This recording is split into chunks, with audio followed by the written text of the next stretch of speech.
मौलाना room ने इस पे बड़ा कमाल लिखा। आप फरमाते हैं दो दोस्त थे, बचपन था,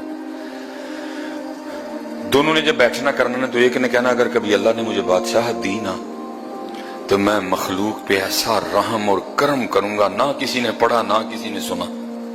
दूसरे ने क्या कहना, उसने कहना जे कदी अल्लाह ने मैनू बादशाही दी ना ते मखलूक ते इंज दा जुल्म करांगा, ना कदी किसी ने पढ़िया ते ना कदी किसी ने सुनिया। बस जी, जब दोनों ने बैठना यही कहना, वक्त गुजरता गया वो अल्लाह की करनी, वो जो कहता था ना मैं जुल्म करूंगा, वो बादशाह बन गया। उसने फिर मखलूक पे वो जुल्म किए कि अल अमान वल हफीज। अब वो सब लोगों को पता था कि ये उसका दोस्त है, वो जो कहता था ना अगर अल्लाह मुझे बादशाह दे तो मैं रहम करूंगा, करम करूंगा। वो सारे इकट्ठे हो गए ना, आए, वो कहने लगे ओ भाई तेरा दोस्त है, उसको समझा कुछ, क्या कर रहे हो। उसने कहा चलो आओ। वो गया, जाके समझाने लगा, ओ भाई मालिक की मखलूक है, रहम कर इस पे, क्या कर रहे तू।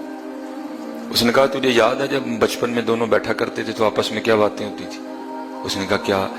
उसने कहा तू कहता था अगर अल्लाह ने मुझे बादशाह बनाया ना तो ऐसा रहम और करम करूंगा, ना किसी ने पढ़ा ना किसी ने सुना। उसने कहा उसने कहा मैं क्या कहता था, अगर अल्लाह ने मुझे बादशाह बनाया तो ऐसे ऐसे जुल्म करूंगा, ना किसी ने पढ़े ना किसी ने सुने। उसने कहा तो उसने कहा फिर अल्लाह ने किसे बनाया। उसने कहा तुझे। उसने कहा अल्लाह को भी यही मंजूर है कि इनको जूतियां पड़े, इसलिए जा तू अपना काम कर जाके। समझ बात आई पुत्र। ये जितना हम बैठ के फेसबुक पे और यूट्यूब पे हुक्मरानों को कोसते हैं ना, उतने हम अपने काम चंगे कर लें तो सारा कुछ ठीक हो जाएगा। ये हमारे अमाल की सदा है।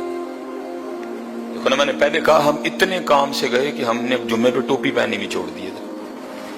तो फिर ऐसे हुक्मरान नहीं आएंगे तो कैसे आएंगे, बताओ ना जी मुझे।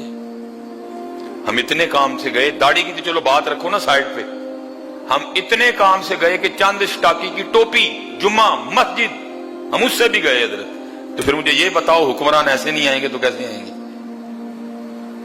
इसलिए पुत्र अपने अपने मामले ठीक करो, सारा कुछ ठीक हो जाएगा। फेसबुक पे बड़ी कहानियां, बड़ी तहरीकें, हासिल कुछ भी नहीं। अब ये देखो करना क्या है, वजह तलाश करो। हर चीज की कोई वजह होती है। मैंने उस दिन एक बंदे को पूछा, उसकी ना नक्सीर फूट पड़ी, और मैं की होया, अब मैं भाई को बादाम खा बैठा को थोड़े जिन्हों की वजह ना। अच्छा तो मैंने बादाम खाया नसीर फुट पैंदी है, तो फिर गुनाह करने से क्या होता है। फुट पैंदी है, अंब खाओ तो नसीर फुट पैंदी है, तो अल्लाह की नाफरमानी ना कुछ भी नहीं होता है। अल्लाह ये सारा कुछ अल्लाह की नाफरमानी का नतीजा है। इसलिए पुत्र इस तरह न करो।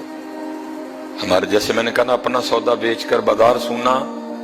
और स्पेशली मैं नौजवानों से मुखातिब हूं, जेडे थोड़े जे अगे लंघ गए थे पक गए थे बाबू, इन्हें को बड़िया दलील ने सिर ते ना टोपी रखन दी।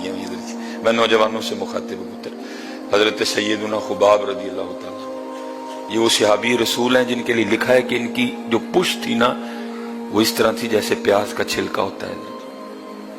ये ऊपर रेड वाला छिलका नहीं, वो जो खुश्क होता है ना ना ना, उसको उतारें तो अंदर से एक और सफेद रंग का छिलका निकलता है।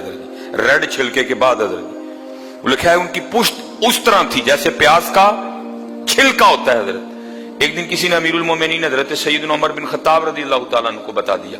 आपने फरमाया बुला के लाओ खुबाब को। जब ये बुलाए गए ना तो आपने फरमाया अपनी पुश्त से ना ये कपड़ा उठाओ, कमीज उठाओ। उन्होंने उठाई तो उन्होंने पुश्त चूम ली। तो हजरत खुबाब रज़ियल्लाहु ताला अन्हु हजरत सैयदना उमर फारूक रज़ियल्लाहु ताला अन्हु से अर्ज करते हैं, हजरत आपने मेरी पुश्त क्यों चूमी है। आपने फरमाया इसलिए चूमी है क्योंकि ये अल्लाह और अल्लाह के रसूल की मोहब्बत में जली है। हाँ जी जली है, ठीक है जी। मैंने पहले कहा ना आज बड़ा सस्ता सौदा है, इतना ना करो इसको। दीन की बात फैलाना सदक़े जारिया है। सवाब की नीयत से वीडियो को शेयर जरूर कीजिए। जज़ाकल्लाह।